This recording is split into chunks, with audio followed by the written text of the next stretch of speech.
So when I'm starting a rhythm, I'm not only thinking about where I'm hitting and how loud it is, but I'm thinking about the space in between those notes. And it's in that space where you start to feel the energy around us.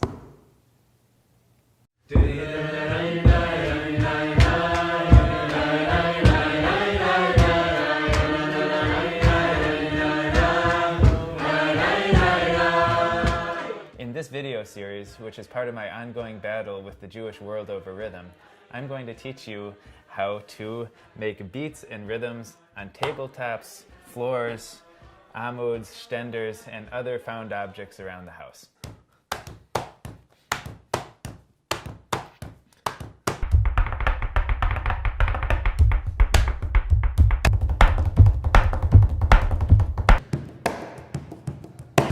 I've always been fascinated by sounds that can be made on surfaces. My stepfather used to say, "The world is not a drum, Joey." And then I'd go ahead and make a lot more sound. What's not a drum about that? As I got older, I fell in love with nigunim and with Shabbat melodies. And where musical instruments were forbidden on Shabbat, I found that all of these skills that I had always thought were just things that annoyed my family could be very useful within this one limited niche.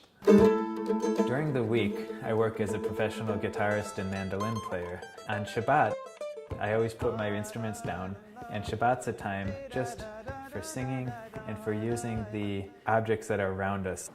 You can see that as a limitation, or you can see that as an opportunity. And I choose to see it as an opportunity. We can discover things about our environment that we didn't know existed when we have machines in front of us that play beautiful music. All right. I can already tell that it's going to have really beautiful sound in here because there's not too much padding on the walls.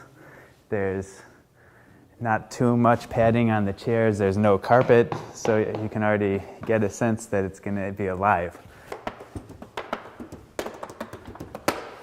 Interesting. Interesting. Let's get to know this space a little bit.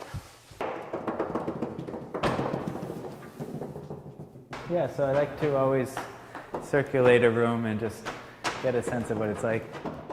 We're not making music in a vacuum. We're making music in a room, and that room has something to contribute to the music we're making. It's really nice when you have a big, fat amud here. But let's see what kind of bass tone it has. Ooh. What I try to do is search out and find the perfect bass tone. Towards the edges of the table, you usually get a higher sound. And as you move in, it usually mellows out and gets a little deeper. And then you can zero in on that awesome bass sound. Sometimes when there's a piece of paper, like a list of names or something sitting around, it actually has a nice tone. Nice look without it, but with it, you get more of a snap. And of course, when you walk into a room and you're just drumming, you tend to want to fill all of the space with sound. But the minute the singing starts, you reduce all of that.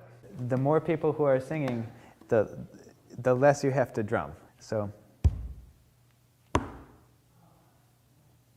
it has space, and then the voice is able to fill that void. Even if you're not in the center leading, you have a lot of rhythm you can contribute. This is a perfect place for the inconspicuous knee slap. Imagine 200 people in this room for a bar mitzvah, and everybody's looking very proper. And you don't want to freak anybody out with good rhythm, right? So instead, we pretend like we're not giving rhythm.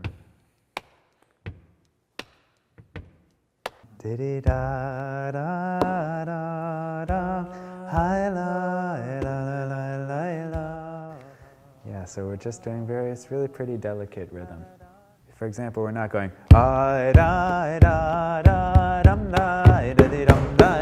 Notice that once you start getting loud, it wants to get fast. We want to start off at a very, very relaxed tempo. We want to sing a melody 20 times in a row without it getting boring. We shouldn't have to switch that melody to a new melody in order to create new interest. We simply have to make a switch within ourselves in which we re-acknowledge the potential beauty of every moment. Switching to a new melody is sort of like going to a new bar. You walk into the new bar, you've just bar hopped, and you're still the same old boring person when you get there. So the melody, one melody is not going to be better than the next. Instead, we want to stay on one melody and explore it, find out what its potential is. And nothing helps that more than a solid sense of rhythm.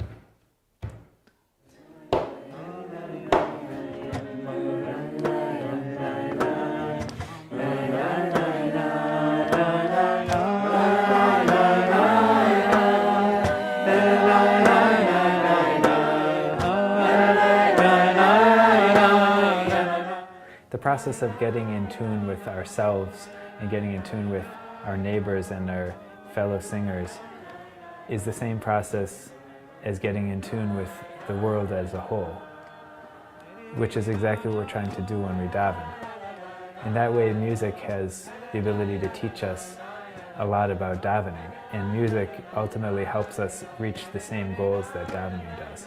The musical impulse and the spiritual impulse are two sides of the same arch, and they both lead to the same thing, a feeling of connection to the world around us and utter astonishment at the potentials of the minute and the grand.